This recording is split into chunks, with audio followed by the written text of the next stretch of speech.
Сәлем құрметті YouTube көрермендер, бүгін біз демалысқа шықтық. Біздің ауылымызға көрші ауыл Керейт ауылында отбасылық демалыс кешені бар. Сол жерге қонаққа бара жатырмыз. Бұрынырақтан бері Керейт ауылында бұлақ болатын. Бастау өте мөлдір, тап-таза бұлақ болатын. Кейіннен сол бұлақтың жанынан гостиница, ресторанымен және демалатын коттеджный домиктерін соғып бастады. Бірінші 2010 жылдардан бері қарай.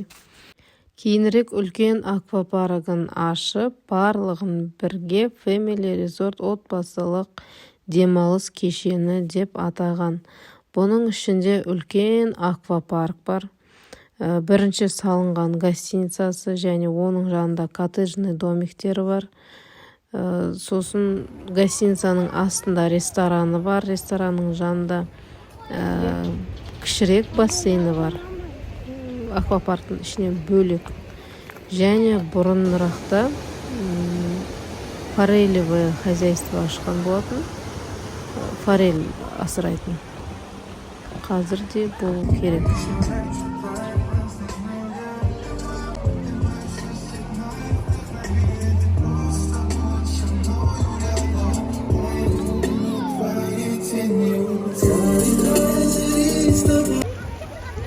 Бассейн өте үлкен, кішкентай балаларға үлкен жерге терең, саяз деген сияқты.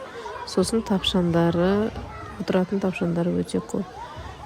Демалыс өте керемет өтті.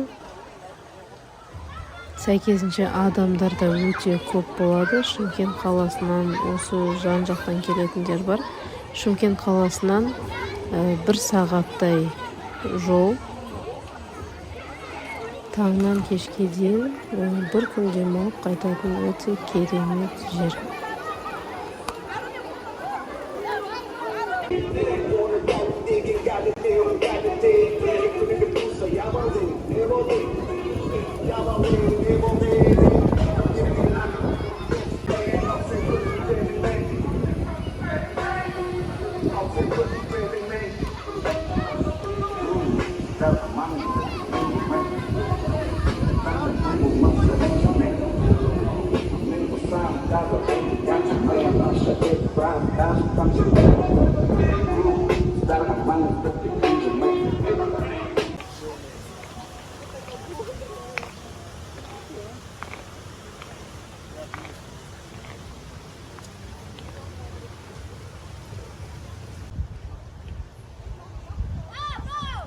Осындай табиғаты әдемі демалыс орнында болып қайттық.